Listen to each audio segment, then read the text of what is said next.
Bonjour à tous, j'espère que vous allez bien. Aujourd'hui, mes pensées vont surtout aux gens qui souffrent énormément à cause de la situation, des changements qu'il y a présentement, le fait que il y en a beaucoup parmi vous qui travaillent énormément, qui travaillent beaucoup plus que d'habitude. Il y a toute cette peur-là, les changements, il y a de la pression familiale, il y a des changements émotionnels. Je sais que, mais mettons, parmi les gens qui travaillent, le personnel de la santé, les gens qui travaillent dans la santé, je sais qu'il y a beaucoup de ces gens-là. Vous devez travailler davantage.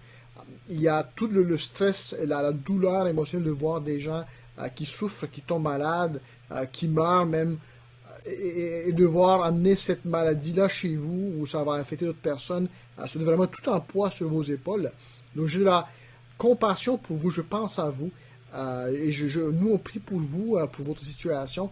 Et j'aimerais ça vous aider, peut-être à travers une histoire que moi-même j'ai vécue, peut-être même un passage qui pourrait vous aider en fait dans vos circonstances actuelles. La situation qui me vient à l'esprit, qui est le plus proche de ce que vous vivez probablement, c'est quelque chose que moi j'ai vécu il y a à peu près une dizaine d'années, lorsque j'avais déjà deux enfants, j'avais un enfant de 4 ans, un enfant de 2 ans, et j'avais une petite fille qui venait d'être née. Et à ce moment-là, ce qui est arrivé dans ma vie, c'est que j'allais à l'école à temps plein, j'étudiais, je faisais une maîtrise en théologie à temps plein, avec tous les devoirs, tout le poids que ça comporte.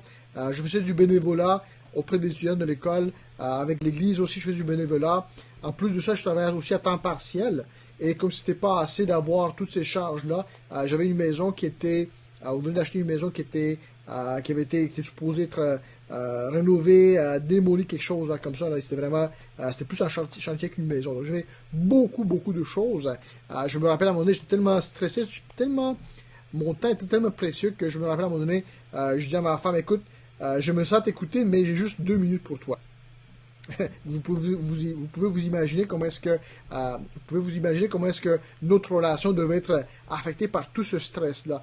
Et comme de fait, ma femme aussi, elle vivait des choses difficiles avec notre fille au début. Puis avec le temps, je le voyais souffrir émotionnellement, psychologiquement, tout ça là. Moi, j'étais vraiment pas connecté avec elle. Puis en fait, avec le temps, je le voyais en fait dégringoler, sa santé physique même dégringoler, je la voyais en fait perdre beaucoup de poids, elle mangeait presque pas, elle était déconnectée de la réalité. Et à un moment donné, ce qui m'est arrivé, c'est que moi-même, il y a quelque chose qui a comme cassé à l'intérieur de moi. Il y a une maladie qui m'est tombée dessus. C'était un genre de pneumonie en fait que j'ai eu. Puis ça allait vraiment très très mal. Je souffrais énormément. Et je me rappelle en fait de cette instance en particulier où je suis, en fait j'ai même la photo de ça, où je suis dans un champ de fleurs bleues. Et là, l'idée qui me vient à l'esprit, je vois un camion qui passe sur l'autoroute.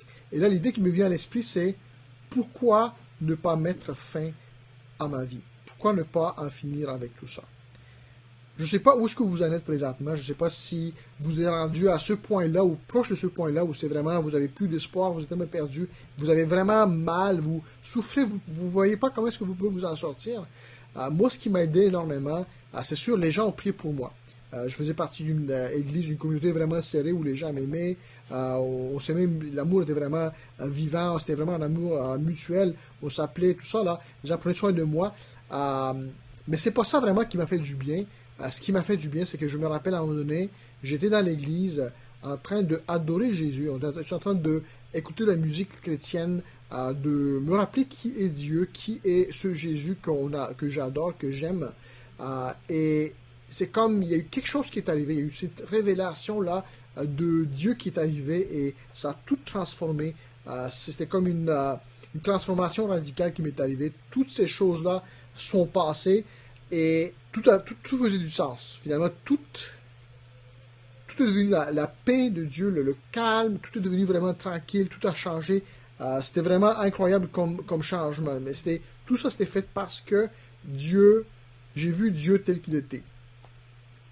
Et ce que j'aimerais faire avec vous, c'est de partager justement un passage qui montre qui est ce Dieu-là, comment ce Dieu est plein d'amour, qui est plein de puissance, de sagesse. Comment est-ce que ce Dieu, en fait, il est vraiment digne de notre adoration. Et ce passage-là se trouve dans Colossiens chapitre 1, versets 15 à 20. Verset 15, « Ce Fils, il est l'image du Dieu que nul ne voit.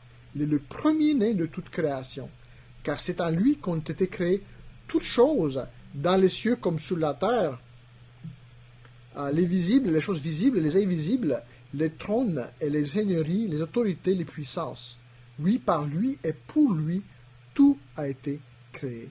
Il est lui-même bien avant toute chose et tout subsiste en lui. Il est lui-même la tête de son corps qui est l'Église. Ce Fils est le commencement, le premier-né de tous ceux qui sont morts, afin qu'en toute chose, il ait le premier rang. Car c'est en lui que Dieu a désiré que toute plénitude ait sa demeure. Et c'est par lui qu'il a voulu réconcilier avec lui-même l'univers tout entier, ce qui est sous la terre et ce qui est au ciel, en instaurant la paix par le sang que son Fils a versé sur la croix.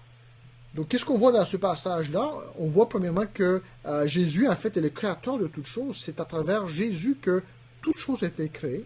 Non seulement Jésus est le créateur de toutes choses, mais il est l'héritier de toutes choses. Quand on parle ici au verset 15, que Jésus est le premier-né de toute création, autrement dit, la création, évidemment, c'est pas quelque chose qui est né, la création, c'est une chose, verset 15, n'est-ce pas?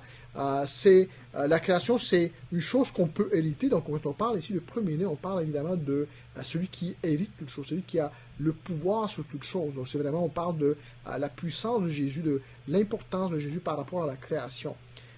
Donc c'est, le point de ce passage-là, c'est que Jésus, vraiment, il mérite d'être exalté. Le point de ce passage, c'est que Jésus est la source de vie et celui qui soutient la vie au verset 17 et 18. C'est la tête du corps qui est l'Église. Et regardez au verset 19, c'est en Jésus que Dieu a désiré que toute plénitude ait sa demeure. Vous voyez, lorsqu'on vient adorer Jésus, lorsqu'on vient voir qui est ce Dieu-là qui est digne de notre louange, de notre adoration, il y a quelque chose qui se passe dans nos cœurs. On se rappelle que, oui, je souffre présentement, les choses ne vont pas comme je le voudrais. Des fois, ça peut être nos projets qui ne viennent pas à bout comme on le voudrait. Des fois, ça peut être une tragédie quelconque, ça peut être juste l'épuisement, ça peut être la frustration des relations qu'on a.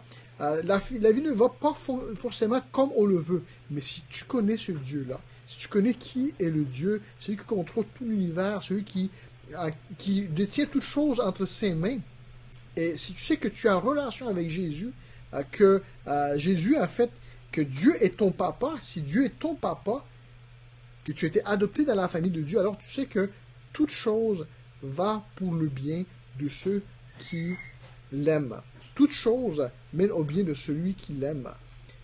Et si maintenant tu te trouves un peu ébahi, bouleversé par tout ce que tu vis, par la souffrance, par tout ça, là, tu dis, mais ça n'a aucun sens. Comment ça se fait que toutes ces choses-là puissent concourir pour mon bien? Mais je me laisse te rappeler qu'on est présentement juste dans les premiers pages, dans les premiers chapitres d'un livre qui est immense, qu'on appelle l'éternité, n'est-ce pas?